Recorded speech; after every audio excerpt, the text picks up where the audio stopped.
All right, Mr. Court Reporter, are you ready? I'm ready, Madam Clerk? Yes.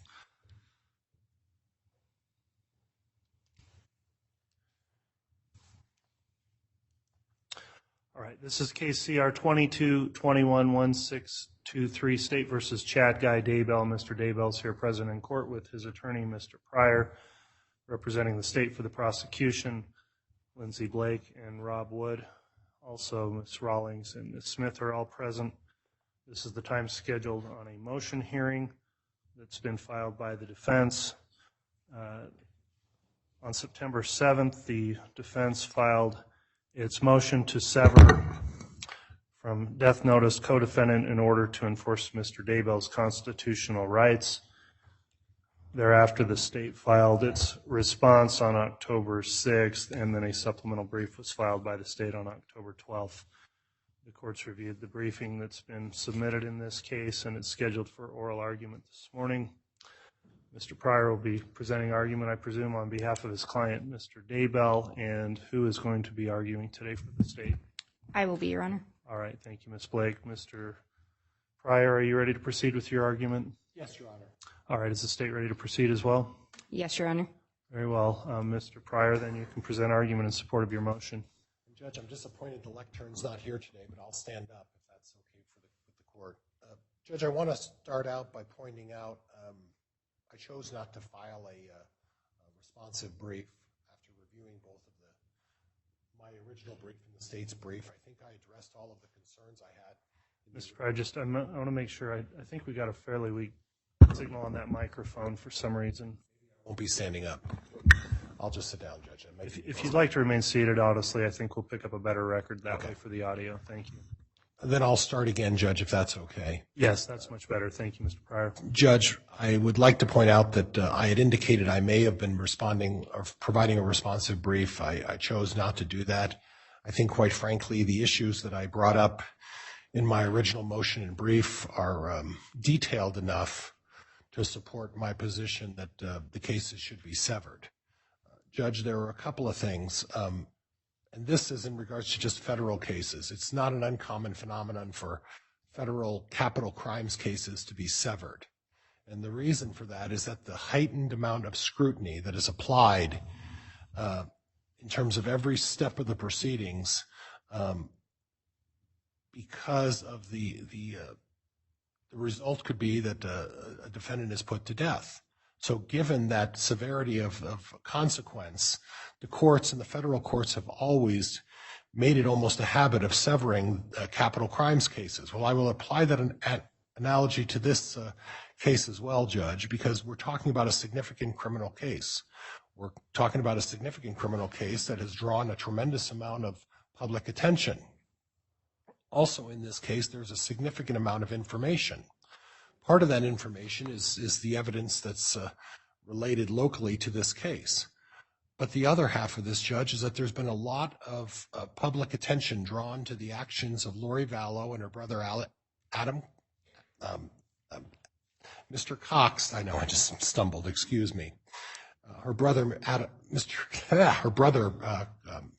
Cox, Alex Cox, excuse me. I didn't want to say the other brother, so I was Alex Cox down in Arizona. Judge, there are pending charges down in Arizona. There are allegations down in Arizona, and quite frankly, there was a documentary that was done by Netflix that portrayed this case in a way I don't necessarily agree with. In fact, I don't agree with it, but they portrayed and displayed it, and that Netflix series was, I think, the #1 show on that particular media type all over the United States. It got a tremendous amount of attention. And unfortunately, down in Arizona, they have elected to make public a lot of the discovery, a lot of the text messages, a lot of the emails, a lot of the police reports, and a lot of those items were displayed on this Netflix special. And as part of this Netflix special, they talked about the allegations and what Ms. Vallow was allegedly involved in down in Arizona. Now, it is my intention, and I discussed that in this brief, I am going to be petitioning this court per the rule and asking the court to allow me to use a certain amount of information as it relates to allegations down in Arizona. I fully intend to go down there, and my reading of the rule is 404B in bad acts generally applies to the prosecutor's obligation, and the defense is generally not under that obligation, but just to play it safe, I'm going to ask the court to consider a number of allegations and actions that have taken place down in Arizona. And there's going to be, I'm sorry, Judge, I saw you had a... Well, on the 404B issue, as the state raised in their response, if that's one of the bases for this motion to sever, I mean, are we even ripe to hear the motion? Because 404B is clearly going to require a pretrial hearing and ruling to even determine whether or not 404B comes in, if there's any evidence out there. And at this stage in the case, we haven't had any rulings on any 404B evidence or any motions specifically asking or for that to either be admitted or to be excluded in the case. And Judge, I will acknowledge that I have not filed any 404B motions, but if you look at Rule 404B, that rule is designed to put on the prosecutor the burden of presenting bad acts that they intend to use against a defendant and get a court ruling prior to trial as to whether they're going to be allowed or not to be allowed to do that. So I guess I'm using 404B in a loose manner. If you have your clerk or your legal assistant check, she will find out that 404B generally is applied to just the prosecuting attorney. It's not necessarily applied and isn't applied to a defendant. And if this defendant chooses to go after a potential witness who's now deceased, who they're going to use information about Alex Cox, and if I'm going to be permitted to present evidence about Lori Vallow, I don't necessarily, at least from my reading, I don't necessarily have to seek a 404B ruling. So this is ripe to hear this, Judge, because I don't have to do it. I can call witnesses and I can present evidence about Lori Vallow all day long and Alex Cox all day long. And if this prosecutor wants to object, he can tell me what rule it is that keeps that out, because it goes to bias. It goes to a number of issues under the rules, and I am going to be permitted, at least I believe I'm going to be permitted to present that. Now that creates a problem. And the problem that it creates, Judge, is this, is that Mr. Archibald and Mr. Thomas, I suspect, are in all likelihood going to try to limit the amount of evidence as it relates to allegations in Arizona. I can't speak for what Mr. Thomas and Mr. Archibald are going to do, but I know that if I were representing Ms. Vallow, I would want to streamline this trial and not allow much of that information, because it would potentially incriminate Ms. Vallow and the nature of what she's done throughout her life.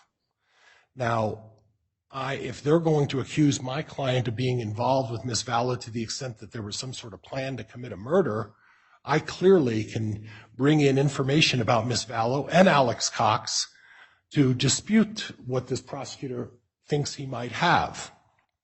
I don't have to get permission under 404B, Judge. I can do that under the rules and pursue that. So again, this is hearing that this is a ripe motion.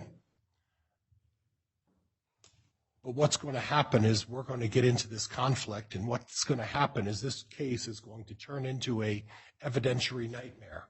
And that evidentiary nightmare is going to be the court's going to have to balance the constitutional rights of Lori Vallow against the rights of Mr. Daybell to present a defense to the allegations in this case. And Mr. Daybell, in a capital murder crime case, has a right to present a vigorous and complete defense to the allegations. Ms. Vallow has a right to have a fair trial and be permitted to exclude evidence that may be prejudicial to her. And the problem is there's going to have to be a balance. At what point do we say, well, Mr. Daybell, we're not going to let this information in, even though it stops you from providing a complete defense. And Ms. Vallow, we're not going to let this information in because we understand that it's a violation of your rights. So information that I want, and I'm using the Arizona as an example, Judge. There's other information that's out there, and I'm hesitant to discuss discovery and those things, and I'm not going to do that. I'll restrain myself. But, Judge, there's information that's going to cause this conflict, and it's going to continue to cause this conflict throughout this case. The other concern I have, Judge, is that in the event there is a conviction of either of these parties, there's going to have to be some sort of mitigation evidence that's going to be presented. And that mitigation evidence is, we're talking about someone, in Lori Vallo's case, has not spent a considerable amount of time in eastern Idaho, as opposed to Mr. Daybell, who's been here the better of 30 years of his life, Utah and Arizona, 30 years of his life, and there's going to be some information that's going to need to be presented in terms of mitigation. If it goes that route, that's going to cause a conflict. So the antagonistic defense that that in all likelihood that's going to occur here, Judge, is problematic. The other issue, Judge, is that I don't think this is a big surprise to anyone, but the defense that I'm presenting is not the defense that, at least from my knowledge, that Lori Vallo is presenting. And we have antagonistic defenses. Our version of the facts of this case will differ greatly from what Ms. Vallo and her legal counsel are going to be presenting. Again, that provides and concerns me in terms of evidentiary issues, and it's a big concern. Ms. Vallo has not waived her speedy trial right. Mr. Daybell did waive his speedy trial right. In this case, court vacated the trial. That, again, also creates concerns. And lastly, Judge, I touched on this a little bit in the brief, and I want to talk a little bit about gender stereotyping. And in gender stereotyping, I touched on the statistics that show a vast number of defendants, when there is a male and a female defendant, and you're dealing with cases of this magnitude, there's an overwhelming majority of the time that the male gets convicted and is sentenced to death, and the female is afforded a lesser sentence. I'm deeply concerned that in having both of those people here at the same time, that we're going to have some difficulties with that. Judge, up front, I took a significant amount of time to detail what my concerns were in the memorandum that I submitted. I've touched on this briefly.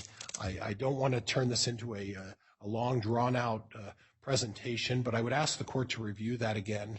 And I hit the high points of the concerns that I have as to why I believe the matter should be severed. And I would respectfully ask the court to sever these cases. All right, thank you, Mr. Pryor. I do have a couple of questions. I mean, as I see the arguments, they sort of fall into two categories. One would be trial issues, one is sentencing issues. Quite frankly, I think some of the sentencing issues that have been raised are at this point causing me a little more concern maybe than the trial issues. I say that not that I've made any determination yet, but in terms of the potential trial issues, looking at the history of where we are with this, the court did previously issue a memorandum decision in March of this year denying a motion for severance. And in that decision, I specifically referenced, well, first of all, it's the burden of the defendant to demonstrate severance should occur in this case because of the joinder order that's already issued. But with that burden in mind, under Criminal Rule 14, in discussing whether or not there is prejudice in the joinder, it states that the rule says the court may order the attorney for the state to deliver to the court for inspection in camera any statements or confessions made by the defendants. And I addressed that in that prior decision about whether or not there were confessions in this case, because some of your argument rests on the proposition that there have been confessions made which may raise brutal issues and other antagonistic defense issues and confrontation issues. I still, at this time, am not aware of any evidence in the case of any confessions that have occurred. So is it your understanding that there are confessions, and do those need to be reviewed by the court in an in-camera interview in making this determination? Because I think the state's clearly indicated there are not confessions, and I don't typically review evidence, but that rule allows me to do so. And the question then is whether or not you think there are confessions out there that are going to interfere with your client's ability to have a fair trial if these cases remain joined. So I know that was a long question, but that is my main inquiry here is, are there in fact confessions that need to be reviewed by the court in an in-camera hearing? Judge, to my knowledge, there are no confessions as it relates to the allegations, and maybe I wasn't as clear as I should have been, and I'll clarify my response. There are no confessions that I'm aware of as it relates to the allegations in this particular case. What there are, Judge, is there are multiple statements by both parties and multiple comments by both parties that at this point I don't know whether the state's going to be using those statements or comments to support their case, and there are a number of them. In addition, Judge, there are a number of comments and statements and interviews as it relates to the Arizona case. Now, Mr. Daybell, in the wisdom of the Arizona prosecutor, he obviously made it public that there was no chance that Mr. Daybell could even be convicted of anything down in Arizona, nor do I believe that he had any information that would suggest Mr. Daybell was even involved in anything down in Arizona. Otherwise, there'd be a criminal charge that he'd be facing. But there are allegations in Arizona and statements made by not only Alex Cox, I got it right, and Lori Vallow, and there are numerous statements and interviews and evidence, and potentially those things are going to cause problems. Now, are those brutal issues as they relate to confessions, and we draw a very narrow definition of what brutal is in this case? No, Judge, there's no brutal issues as it relates to only confessions. However, what there are a number of statements and a number of comments, and there are Bruton-esque comments that potentially cause problems. And it's just as simple as getting on the internet and downloading the information in Arizona, and you will see that there are a number of things that are potentially going to cause problems. Given some of the previous court's rulings, I've been very hesitant to specifically address specific discovery, and I'm not going to do that. But what I will say, Judge, is that if we take the amount of information that's down there and statements that are part and parcel of what's involved in this case, there are potential problems. And maybe what the court should do is ask the prosecutor to provide a list of all of the statements of Ms. Vallow and Mr. Daybell, what statements, what comments, what communications they intend to use, so that the court can make an assessment as to whether there really is a potential problem. And I would suggest to the court that there is a potential. No, I would suggest to the court that there is a problem. Not potential problem, there is a problem. Judge, I had no choice after completely going over all the discovery. Mr. Daybell and I have talked about this detail. He's nodding his head. There are problems, and there are difficulties, and it's going to create evidentiary nightmares in this trial if this thing's not severed. All right, thank you for the argument then. Mr. Pryor, Ms. Blake, state's response, please. Thank you, Your Honor. I'll start off by saying the state shares the concerns addressed by the court today regarding any argument of mutually antagonistic defenses and evidence that is purported to be presented by the defense or that they may present. This court asked the question about, are we premature here having a hearing on a motion to sever where we don't know exactly what that evidence is? We've not had a 404B hearing. We don't have the alleged evidence that may be admitted specifically laid out before this court or for the state. So the state did share that concern, and that's why it was addressed in the brief. We feel that as it sits now, the defendant falls far short of meeting the heavy burden that the courts have repeatedly said a defendant bears. And obviously, if the state were the one requesting to sever based on an issue of prejudice, the state would bear that burden. Generally, it is the defendant that brings that, so the case law is very clear that the moving party, the defendant, bears that heavy burden. So I do think that we may be a little premature here today. I think if the defendant is to meet or attempt to meet a burden regarding severance, we should more appropriately be set for an evidentiary hearing wherein some evidence is laid before this court and provided to the state for us to fully review how that may have an impact. And the reason the state thinks that is, again, when we look at the heavy burden and we look at what the courts have weighed out in the past to determine whether or not a severance is necessary or mandatory, they are truly looking for a mutually antagonistic defense. And the courts are very clear. That doesn't mean just finger pointing. It doesn't mean that a defendant feels they have a better chance of acquittal if their case is severed from their co-defendant. It means that it is essentially a zero-sum game. And the state cited to multiple cases where that had been reviewed, some in which a court had determined that essentially it was a zero-sum game and that severance was truly the only available remedy. And that's the other thing that we see as a theme throughout these cases is the courts repeatedly have cited to the case law. And when I say the courts, I am talking about Idaho courts and I am talking about the federal courts. The federal courts truly have reviewed this issue more than the Idaho courts, but it is paramount in those that severance is essentially the last-ditch effort. It is meant to be used when there is absolutely no other remedy available to protect whatever manifest prejudice the defendant is claiming will result if the trial isn't severed. And again, that's why it's such a heavy burden. They use the terms manifest prejudice. It's not just a claim of prejudice. It has to be so severe that there is no other remedy than to sever the trials. And so we've seen that happen in a few cases. I was just trying to turn to the right ones. The two, I think one of them that's supportive of severance is a case, United States v. Green, and that's actually cited to in United States v. George. It's in our brief, but if the court would like the citation, I can provide that. It is, that one's 2019 U.S. District Lexus 150367 or 2019 WL 4194526.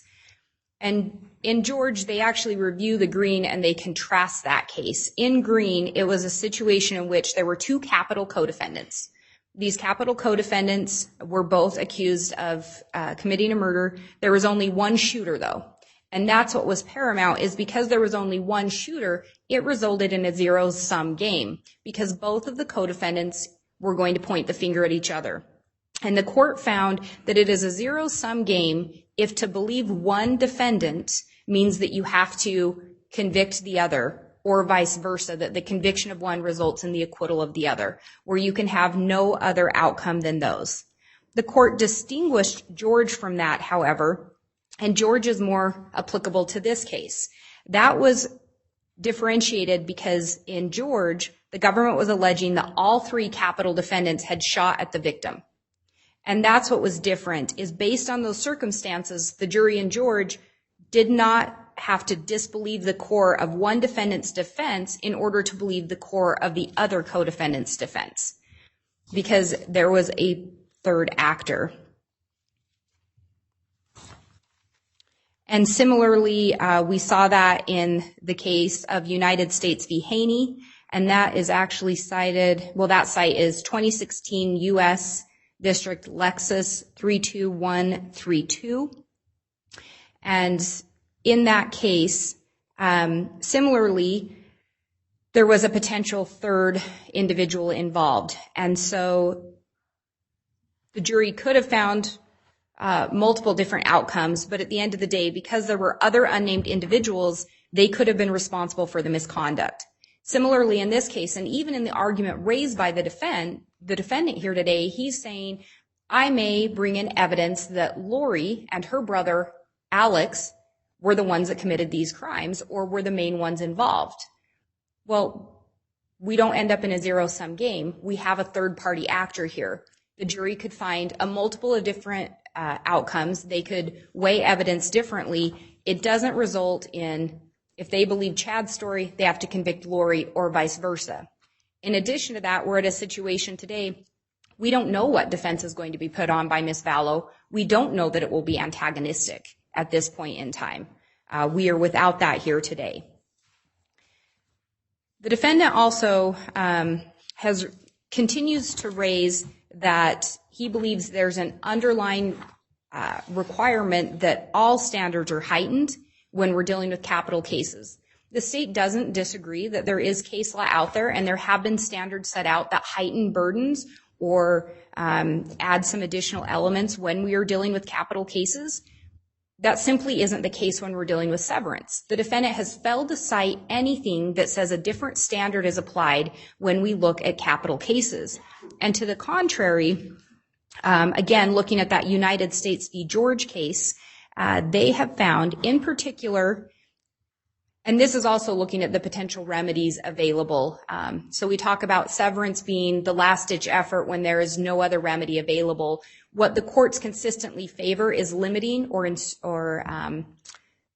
corrective jury instructions. And that is found throughout the case law, where the courts repeatedly say a limiting jury instruction, a jury instruction saying what evidence can be used against what co-defendant, what to ignore, that those absolutely cure any potential prejudice. And so those are favored over and over again. We see that. But in George, it said, in particular, instructions to the jury that they must consider the evidence against each defendant separately and individually will alleviate the risk of prejudice. Even in sensitive life and death matters, it is presumed that juries will follow the court's instruction and serve as impartial fact finders. In conspiracy cases involving multiple defendants, the preference for joint trials still applies because courts presume that juries are capable of compartmentalizing the evidence against each defendant.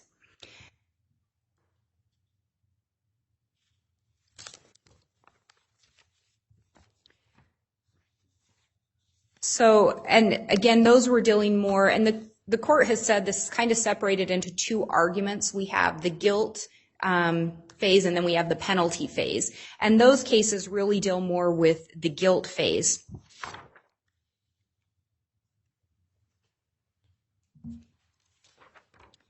United States v. Edelin, I would cite to that one as well. 118 F Sup 2D 36. That is another case that dealt with capital defendants. And again, a federal court found the test for severance is whether the defendants present conflicting and irreconcilable defenses, and there is a danger that the jury will unjustifiably infer that the conflict alone demonstrates that both are guilty. In fact, the doctrine of irreconcilable defenses, mutually antagonistic defenses, is inapplicable where there is independent evidence of each defendant's guilt. And we cite to that case again because when we're talking about a different standard being applicable, if it's a capital case versus a non-capital, that simply it doesn't exist when you look through the case law. There's no lessened burden for the defendant. There's no heightened burden on the state to show why a case should be joined. It's still the same standard that's applicable. And time again, even in capital cases, the courts have found that the defendants have not met their burden to show that a complete severance is mandated. And I think, and we've gone over this, and I know this was in the state's brief before, but when we're looking at the purpose of joint trials are favored for multiple reasons. One is they serve the interests of justice by avoiding the scandal and inequity of inconsistent verdicts. They also enable more accurate assessment of relative culpability, and the courts have noted that sometimes that actually operates to the defendant's benefit.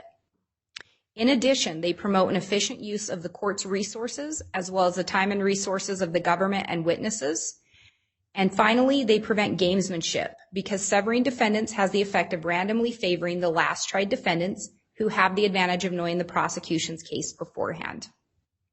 And that came from United States v. Contreras, and it was citing to Richardson v. Marsh. So the Contreras citation is 216 F Sup 3D 299, and Richardson v. Marsh is 481 U.S. 200. So when we talk about severing and what the paramount interest is, that case nicely outlines it. Oftentimes we see it as a challenge of judicial economy. Has the defendant overcome the favored look at judicial economy? And that is the reality that we are faced with here. This is currently set to be a 10-week trial. we are talking about a severance resulting in 2 potential 20-week trials, or a total of a 20-week trial between the two. There is a chance, if it's severed, that could be shortened a little bit, but we still have the same obligation with jury selection and going through that. We still would be presenting very similar cases. We would be using similar witnesses and evidence, if not identical, in these cases. And that's why the courts have said, especially in conspiracy cases, it is favored that we hold trials together. The one other thing that I think was addressed, and it was addressed more, I believe, in response to the court's question regarding the Bruton issue, but I think that is important to talk about here. The defendant has essentially indicated there could be some statements made by Alex Cox and some statements made by the co-defendant, Lori Daybell, that he would wish to use in his defense. There are 2 things with that. When we look at the Bruton issue, the state still maintains there is no confession at this time to have the court review in camera. The state is very cognizant of the Bruton requirements, and if at any point that became apparent, we would absolutely notify the other parties, and we would be in a different position here, potentially. And I say potentially because even if there is a Bruton issue, it doesn't automatically mandate a severance. And actually, in State v. Beam, the Idaho Supreme Court ended up deciding to impanel 2 juries to hear a trial.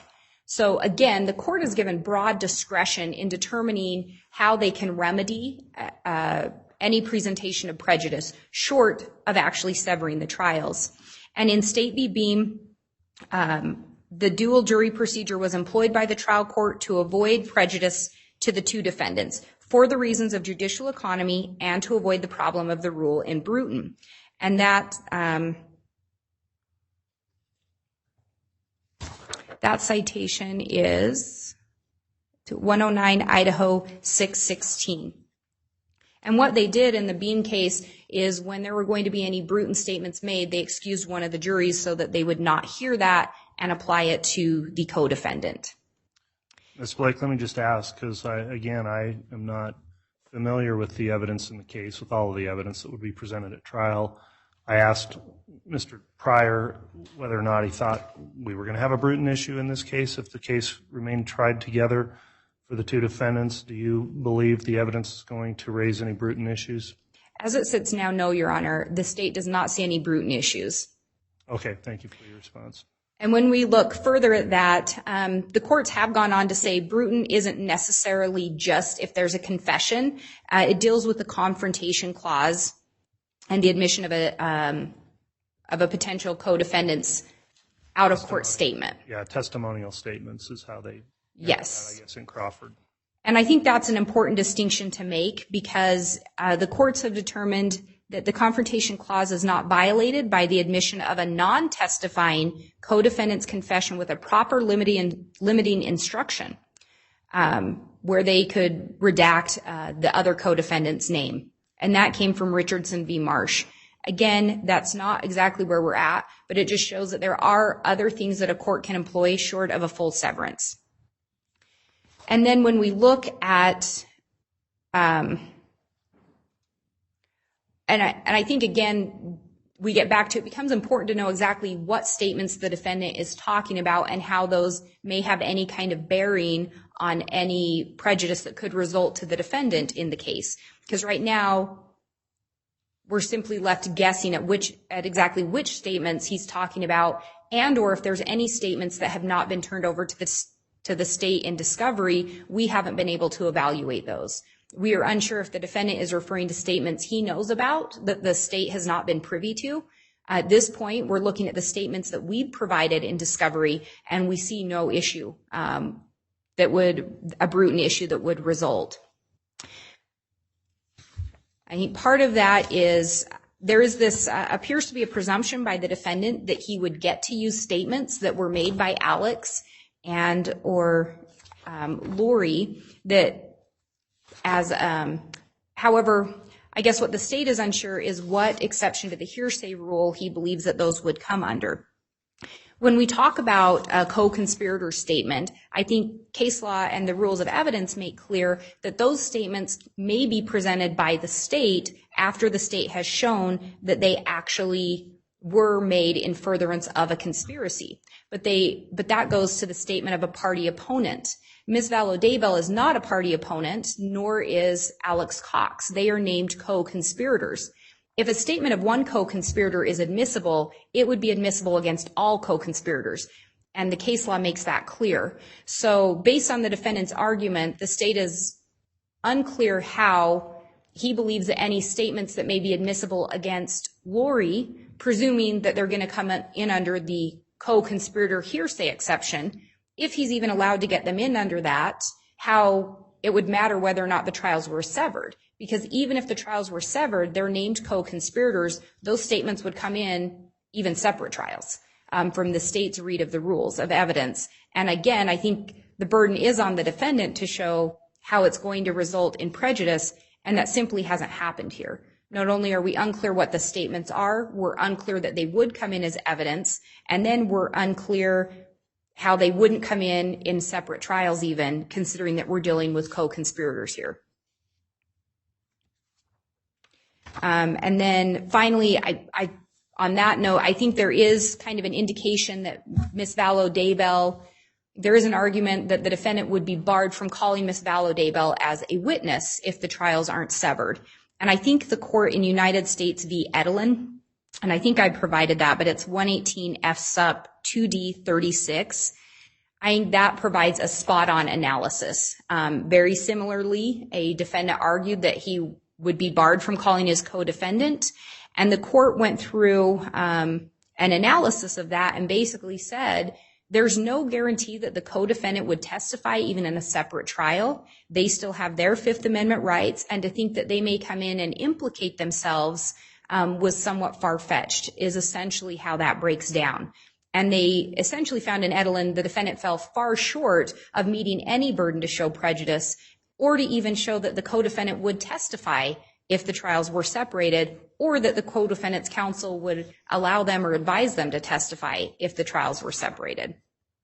So I think, again, we're falling short here without having an evidentiary hearing and without knowing exactly what the defendant wants to present. The state's belief is the defendant simply falls short, and that isn't a valid argument for consideration before this court, given the fact that Ms. Daybell also faces the same charges, well, almost identical charges, as well as has the death penalty currently pending in her case. And then I think on the dealing with sentencing, and the state does recognize that that is brought in here as essentially a separate issue. But the state would point the court to Kansas v. Carr, 577 U.S. 108. In Kansas v. Carr, the Supreme Court reviewed a case in which two co-defendants were sentenced jointly in a capital case. The court reviewed some of what was brought out as problems or things that came up in the sentencing phase that each side felt could have been used against the other party. The court found that the co-defendants have antagonistic theories of mitigation, does not suffice to overcome Kansas's interest in promoting the reliability and consistency of its judicial process. Limiting instructions, like those used in the Carr's sentencing proceedings, often will suffice to cure any risk of prejudice. To forbid joinder in capital sentencing proceedings would perversely increase the odds of wanton and freakish imposition of death sentences. So the Supreme Court in Kansas v. Carr actually took the opposite position of what the defendant is presenting today, in saying they actually thought if we severed the sentencings, that's where you would end up with results that were improper.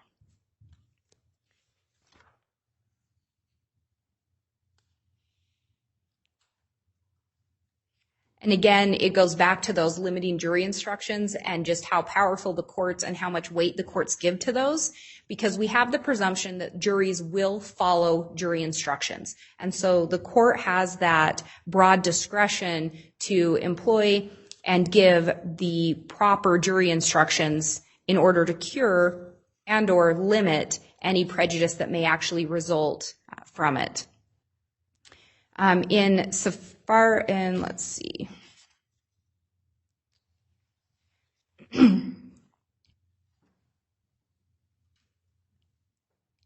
In United States v. Catalan Roman, and that is 376 F sub 2D 96.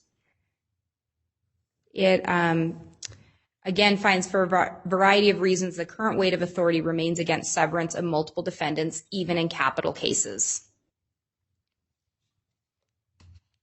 And the court also finds that the same considerations of efficiency and fairness to the government, and possibly the accused as well, that militate in favor of joint trials of jointly charged defendants in the guilt phase must remain generally in play at the penalty phase. So again, a court finding that the same standards are applicable in the penalty phase, and again, we should look at efficiency and fairness in determining whether or not a severance is actually necessary. In United States v. George, which I've cited to before, the defendants were arguing that they felt they should be given different sentencing hearings. The court basically said at the point that they were looking at it, it was premature to make that decision because they hadn't heard even what evidence was going to come in to make a determination whether or not separate juries should hear these sentencing arguments. And then in United States v. Catalan Roman, again, looking at that case, I think I gave the wrong citation for that. It is 376 F sub 2D 96. They cite to a host of other cases in which the courts have decided to hold sequential penalty hearings. So we have the limiting jury instruction as a possibility, and then multiple courts have gone on to simply hold sequential sentencing hearings if they are concerned about prejudice.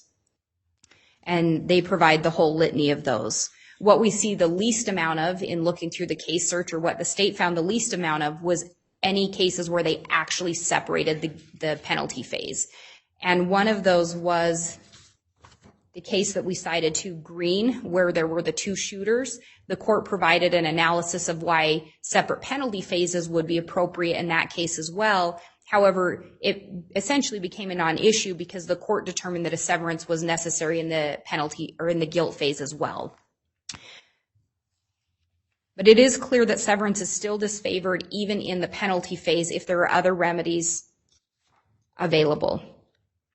And then one other thing that the defendant touched on today is the imposition of the death penalty on a man versus a woman. What the state would point out is if this is an issue, if this does exist, what the defendant has failed to do at all is link that to have any bearing on whether or not defendants are tried together. Everything cited by the defendant in his brief dealt with the sentencings for capital defendants that did not have a co-defendant, or at least not a co-defendant of the opposite gender. So what we're left with is just a blanket statement that severance may help this, or that prejudice could result if the cases weren't severed for the penalty phase. However, there's absolutely nothing to back up that being tried together or separate would have any bearing on that issue. If it is in fact an issue and it exists independent of these cases being tried together.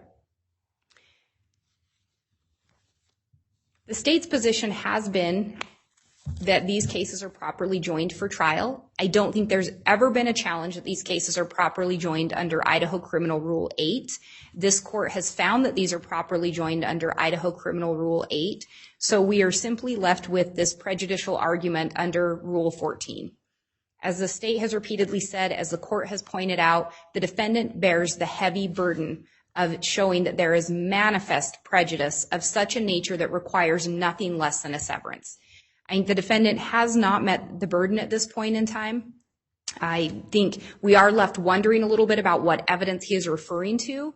But again, any evidence, even if he is to present evidence, I think case law makes clear when it isn't a zero-sum game, it is not truly a mutually antagonistic defense, and there are other remedies available short of a complete severance. The state doesn't have anything additional unless the court has any questions. All right, thank you, Ms. Blake. I don't have any further questions at this point. Mr. Pryor, this is your motion. If you'd like a rebuttal argument, you may. Judge, I want to point out that The heightened reliability that I referenced in my brief, it was the Lockett case, 438 U.S. 586, is not limited to motions other than severance. That heightened reliability is also addressed and applies to severance cases as well. And when you're talking about a death penalty case, there has to be heightened scrutiny of the actions and the manner in which this case is conducted. The state keeps going back to the fact that I'm not disclosing information and I'm not providing a defense as to how I'm supposed to proceed in this case. And I don't have to. I don't have to tell anybody how I'm defending this case. Mr. Archibald and Mr. Thomas don't have to tell anybody how they're intending to defend this case. But as an officer of the court, I understand that there are significantly different defenses that are going to be asserted during this case. The manner in which I proceed is going to be diametrically different than where Mr. Thomas and Mr. Archibald plan on going. But I don't have to provide the prosecutor with that information. I'm not required to. What they're required to do, if the court deems it necessary, is to provide any statements that they intend to use. And it's not confessions, it's statements. It's a very broad reading, or at least it's not a broad reading, but it's a very broad statute, Judge, that defines that the prosecutor is to provide statements to the court. And I'm asking the court to order the prosecuting attorney to provide these statements they intend to use from Ms. Vallow, Mr. Daybell, and quite frankly, Judge, Ms. Blake touched on the fact that at least one of the co-conspirators was Alex Cox. At least that's what she seems to be suggesting. But when I read the grand jury indictment and I read the complaining documents in this case, Mr. Thomas tried to clarify that as to who exactly are these other co-conspirators. Well, I don't know who these other co-conspirators are. I don't think Mr. Thomas and Mr. Archibald know. I know they know, or at least they think they know. But Judge, quite frankly, they ought to be ordered, and we tried that in a bill of particulars, to get specific information as to where this and where they were going with this. So if we want to talk about a guessing game, the guessing game is, folks, who are these co-conspirators you're talking about? Let us know. So what I'm stuck with, Judge, is I have a bunch of statements that I think they're going to use. And if they're going to use those statements, Judge, there's going to be a confrontation clause issue. And that confrontation clause issue, and it becomes a disagreement between Mr. Archibald and myself, or Mr. Thomas, is going to cause conflict.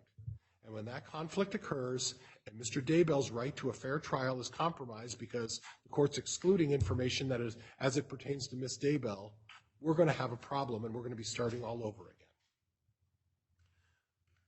So I guess at this point, Judge, I'd like a list. I'd like the court to consider ordering the prosecuting attorney to provide us a list of all the statements of Mr. Daybell, Ms. Vallow, and whoever these co-conspirators are that they claim they know, so that I can take a look at this, the court can take a look at this, and let's use some caution before we go down that road. The other concern, Judge, is this, is the prosecuting attorney is correct, and in my brief I acknowledged that just before I even made that argument today, that many of Alex Cox's statements, testimony and non-testimony, will come in under 804, deceased declarant. But there are going to be other statements, and other statements that are going to be applied that may not fall under that hearsay exception. And if those are issues that affect Ms. Vallow, I'm fully confident that Mr. Archibald's going to do something to limit the admissibility of those during the trial. And we're just creating a monster. We're creating a monster because this is going to be an evidentiary dance between balancing Mr. Daybell's right to a fair trial versus Ms. Vallow's right to limit prejudicial information. The idea of giving a limiting instruction, as Ms. Blake seems to suggest, goes right to my argument of gender stereotyping. She may be correct, Judge, that a vast majority of those cases were not a husband and wife who were joined and they convicted the husband and let the wife go. But it's an alarming number of cases where a male has been ordered to be executed and a female has not, and it's disproportionate. And it doesn't matter whether the cases are joined or not. If we're providing information and suddenly we get into this limiting instruction to a jury saying, folks, you don't get to apply this to Mr. Daybell, but you get to apply this to Miss Vallow. And folks, you don't apply that to Miss Vallow, but you apply it to Miss Daybell. And folks, these statements really would only be applicable to Alex Cox if he were here today and he wasn't deceased. This is going to create a monster, Judge. And the reality is this, is that regardless of this high burden that she keeps talking about, the bottom line is this. The bottom line is that Mr. Daybell is entitled to a fair trial and provide a complete and material defense to these charges. And I'm going to ask the court, and I'll finish up here quickly. I'm going to ask the court to take a look at the Holmes versus South Carolina case, 547 U.S. 319. And it provides us some insight into how complicated these issues can become and how difficult this case potentially could become if these cases aren't severed. I am going to ask the court again. I've asked it in the beginning, and I'm going to ask it again. Judge, I would like you to order the prosecuting attorney to provide me, Mr. Archibald, Mr. Thomas, a list of all the statements that they intend to use for each statement's documentation, whether that's email communication, whether that's text messages, whether it's phone calls, whether it's phone records, that they intend to use in the trial in this case that are specifically assigned to either Mr. Daybell, Ms. Vallow, or whoever the other, whether there's one co-conspirator, two co-conspirators. I have no idea how many co-conspirators they have. I'd like to be enlightened, but I would ask the court to order them to provide that information to the court so we can have a hearing and take a look at that information. All right, Mr. Pryor. Based on your comments there, I think we kind of expanded some of the arguments that were in support of your motion. I've reviewed the charging language in the indictment. It certainly does name Alex Cox in there as a co-conspirator. Also, the two defendants that are charged currently clearly are co-conspirators. I'll give the state a moment here to confer.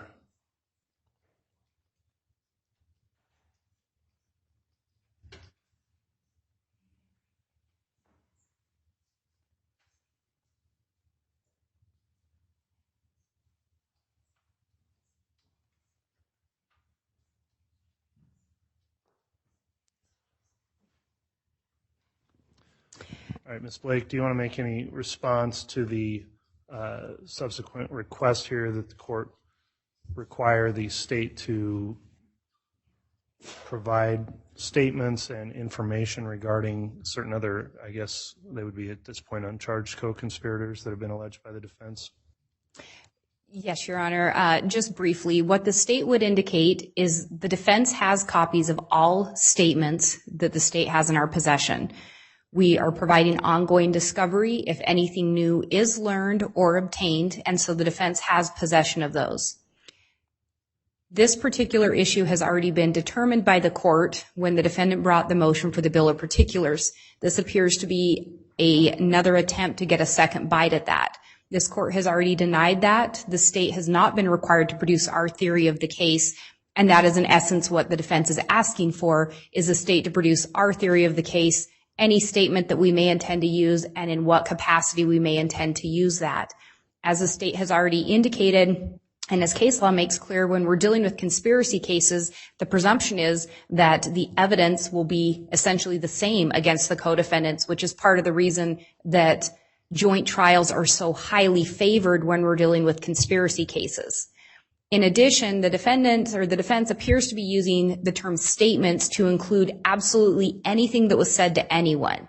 And when we're talking about, and I think the court already touched on this, when we're talking about Bruton and we're talking about testimonial statements, I think the courts have gone on to define those and make clear that they are in custody statements, statements made at grand jury or in some other formal proceeding, may include statements made to law enforcement, but it's not just any statement that may be floating out there. And so I think we need to differentiate that as well.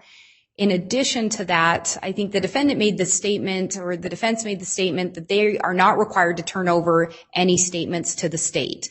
The state wholly disagrees with that. There is a discovery request that has been provided to the defense. If the defense does in fact intend to rely on witnesses or specific statements, those have not been provided to the state at this point in time. So I think we're actually in an opposite here, where the state might have outstanding discovery that hasn't been provided by the defendant, if in fact there are statements over and above what the state has provided in evidence to the defense. And so with that, I think any motion for the state to provide anything additional is improperly before the court today. It wasn't properly noticed up, but outside of that, it was addressed in a bill of particulars hearing about a month ago and denied. And so I think this is just an attempt to do that again. And again, the defense has the discovery available from the state at this point. And Judge, I'd like to briefly respond, if I may, please. Okay, Mr. Pryor, you can have a final response there. I want to clarify that I understand my obligation to provide discovery to the state, and I've provided some discovery in terms of reports and other items. I'm also required to disclose them statements. What I'm not required to do, Judge, I think the state is misunderstanding my argument, is I do not have to tell them what my defense is. Now, there's a difference between the bill of particulars and the hearing that we have today. Under the two rules that apply to joinder and severance, in those particular statutes, Judge, there is a reference to the requirement that the state may be ordered, and it is a may at the court's discretion, turn over statements. It doesn't say in court, it doesn't say out of court, it doesn't say testimony. If you read the rule that's in the statute, Judge, as it applies to joinder and severance, Judge, there is a requirement, if the court decides to do that, or to order the state to turn over those items to you for you to evaluate and determine whether there's going to be a prejudicial effect on a joint trial. And what I'm asking, Judge, is read the statute under joinder and severance, and it specifically references the state's requirement to provide you with that information.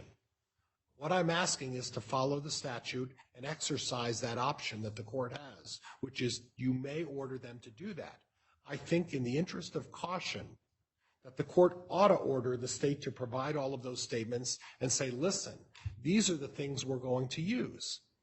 Mr. Archibald has pointed out in other pleadings that there's 2 or 3 terabytes of evidence, and there's a significant amount of evidence. And although I don't have to know exactly where they're going, if in fact they're going to be presenting statements, and that's a broad word, Judge, under the joinder and severance statute, statements of defendants or co-conspirators, whether they're alive or not, or others, they still have to be afforded me under this statute to look at and determine whether or not there's going to be a potential problem. That's part of my argument. The other argument is that there is a significant amount of information from another state involving criminal charges that Ms. Vallow is facing over there, and that if her brother who was alive would be facing over there as well. And that's going to be part and parcel of what I'm going to be presenting to the court and to the jury. And this idea of 404B, I would ask your clerk, your assistant, to look at 404B and look that that is a burden and a requirement that is imposed on the prosecuting attorney. I'm allowed to present evidence to witnesses about their conduct and their behavior if it reaches the level of bias or otherwise.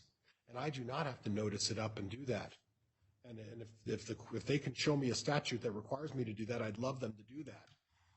But at this point, Judge, I'm asking the court to order them to turn over that information per the joinder severance statute that requires them to give the court an idea of exactly where they're going with these so-called statements and information. All right, Mr. Pryor, when you're talking about the statute, are you referring to Idaho Criminal Rule 14 on the relief from prejudicial joinder rule? Relief from prejudicial joinder, yes. Okay, thank you. And I'm sorry, Judge, I didn't address it specifically. I apologize. That's fine. All right. Matter's been submitted by argument. The court will take it under advisement, issue a written ruling on the motion to sever. And I believe that will conclude the proceedings for this morning. Anything else we need to bring up on behalf of your client today, Mr. Pryor? Not today, Judge. Thank you. Anyone else? Anything else from the state? Ms. Blake? No, Your Honor. Thank you. All right. Thanks, everyone, for your attendance and for the way the galleries comported themselves today. We'll be in recess. All right.